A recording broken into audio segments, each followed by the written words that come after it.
Nithyananda Paramashivoham.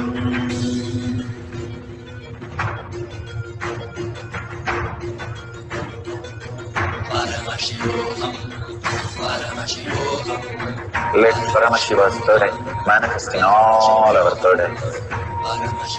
Let the Amrita pour, let the Vani open up, manifest in all of us.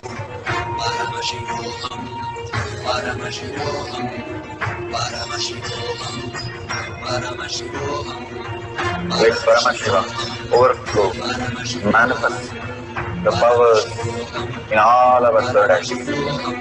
Om Nithyananda Paramashivam.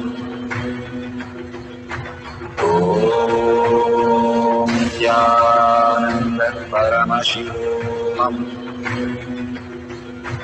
Om Nithyananda Paramashivam. Om Nithyananda Paramashivoham. Om Nithyananda Paramashivoham. Om Nithyananda Paramashivoham. Om Nithyananda Paramashivoham.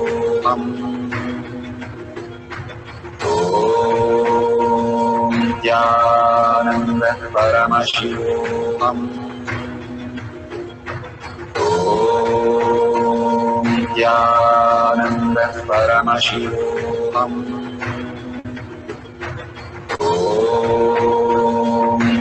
Om Nithyananda Paramashivoham. Om Nithyananda Paramashivoham. Om Nithyananda Paramashivoham.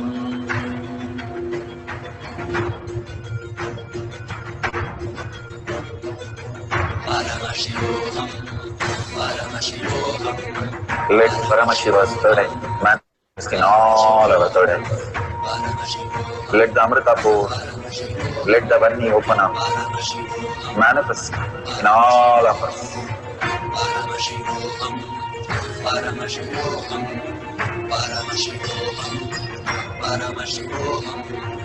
Let Paramashiva overflow, manifest the powers in all our third eyes. Om Nithyananda Paramashivam. Om Nithyananda Paramashivam. Om Nithyananda Paramashivam. Om Nithyananda Paramashivoham. Om Nithyananda Paramashivoham. Om Nithyananda Paramashivoham. Om Nithyananda Paramashivoham. Om Nithyananda Paramashivoham. Om Nithyananda Paramashivoham.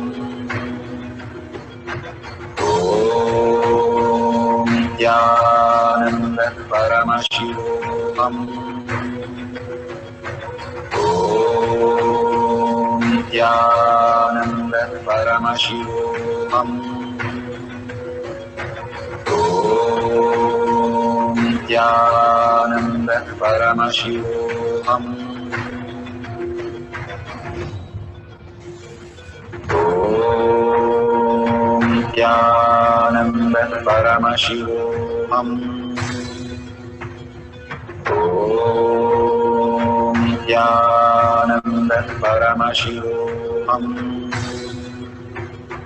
Om Nithyananda Paramashivoham.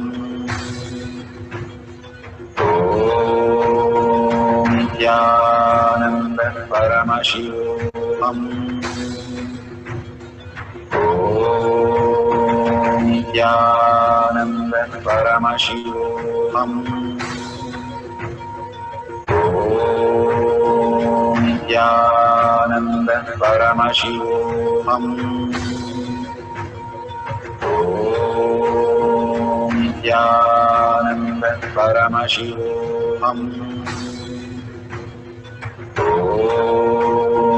Nithyananda Paramashivoham. Nithyananda Paramashivoham.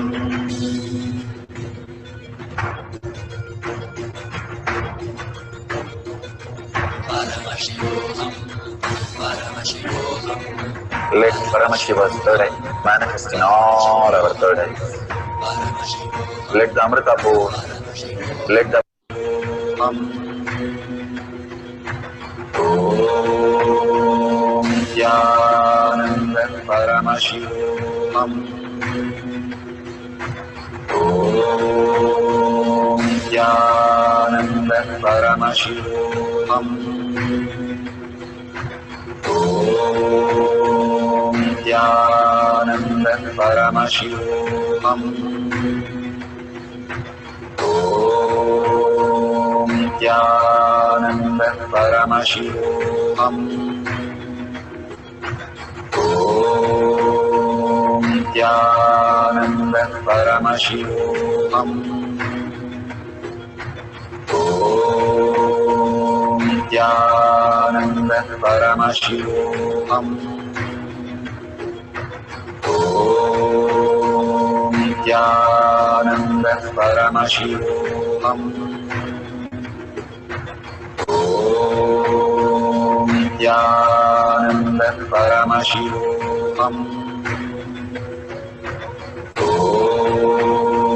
Nithyananda Paramashivoham. Om Nithyananda Paramashivoham.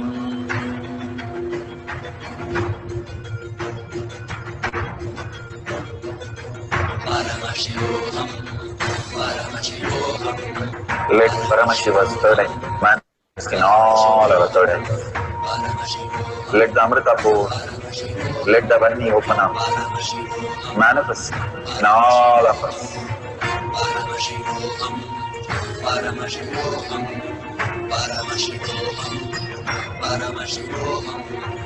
Let Paramashiva overflow, manifest the powers in all our third eyes. Om Nithyananda. Such a beautiful space, all of us manifesting all that as reality. Now, whatever Paramashiva has shown, verify with your partner or with the Google all the slokas, the words that are just come out of you. Verify that. Only when Valmiki just burst out with some sloka that he saw, he started, Brahma came down to bless him and told him to write Ramayana. So each one of you, whatever came out of you, go ahead and verify in Google, authentically verify and take a picture of that. And why do we need to share? Why power manifestation is all about sharing. You remember all your masters, great masters and sages by only power manifestation. We know Agastya did this, or Ravana did this manifestation, or Rama did this manifestation. We know everybody, gods and goddesses, sages, munis, everybody through their power manifestation. And all your manifestation, clearly more and more you start recognizing your manifestation, you will recognize yourself also. How you recognize the world is how you recognize yourself. The more and more you recognize how peaceful you have become and how you're attracting the right people, how you have experienced the more auspiciousness and abundance, clearly shows you are Paramashiva. Paramashiva is not one person. It is the attracting all the best things in your life as reality. Not by having a positive iteration or a positive thinking, but without thinking at all, just being deluded, just being disappeared into Bhagwan's lotus feet, Guru's lotus feet. whatever happens in your life, just be at the Guru's lotus feet. You will experience the ultimate auspiciousness and abundance. Only that can happen when you are residing at Bhagwan's lotus feet. Now, sharing this with the world and they experiencing that, you will simply start recognizing people who are around you also has the same context and also believes what you believe as reality. More and more you will start understanding enlightenment is not just a single person activity, but you merging into the whole, that everything around you starts changing into more auspiciousness and abundance and bliss, and people love to be around you, just talk to you, feel so complete with themselves, or they feel so nice when they have such a powerful cognition from you. All this becomes reality around you is Paramashiva space, and you see the manifestation of life bringing in more all the great things that you want as your reality, and also making you more deeper and deeper experience the nirvikalpa samadhi, the thoughtless space that you can experience in the inner space. All this, when you share with the world, you get grounded and more you start experiencing. And when you feel the low moods, you can go to this album and search for Paramashivoham Shakshi Pramana, which you're given as hashtag, and read all that. Again, you'll be pulled into that backspace. So make sure you are sharing the all this great science into the world, and again tag it to your friends and family. This is not some social media work. It is the part of our manifestation that Bhagwan has given us to manifest our reality again and again into the world. And if you see the dollar sign, you can offer your contribution to Paramashiva. This is the only place you can contribute where you can experience the Paramashiva in Kailasha. You are building the Kailasha each time you contribute. You're expanding in your inner space in Kailasha. These donations are not like the ones you pay with your currency for your some bills or something that you want to buy in the outer world for pleasure.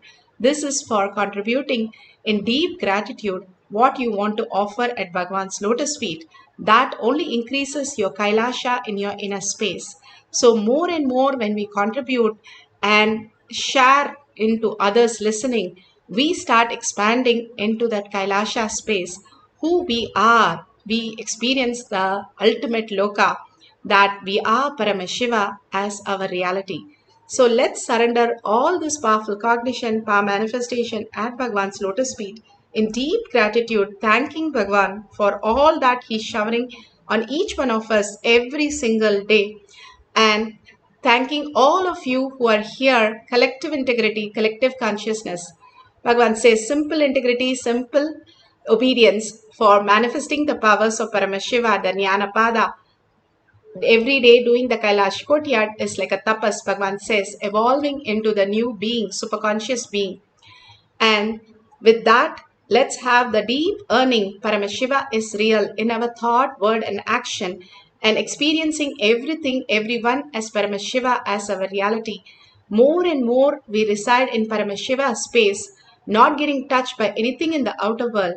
Paramashiva literally transforms us into the next space, next loka, and attract all the best things in the life, healing us and giving us what we need exactly, and taking us more and more closer to Kailasha. So with that, let's end the session with the Purna Mantra. Om Purnamada Purnamidam Purna Purnamudashyate Purnasya Purnamataya Purnameva Vashishyate. Om Shanti Shanti Shanti. Hari Om Tat Sat Sarvam Bhagavate Sri Nithyananda Paramashivam Padukarpanamastu. Om Nithyanandam.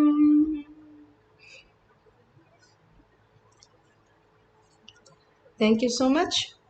And we'll wait for Bhagwan's blessing, next initiation, next Kailash Courtyard. After the initiation, we'll experience the oneness with Paramashiva and manifest more and more powers of Paramashiva.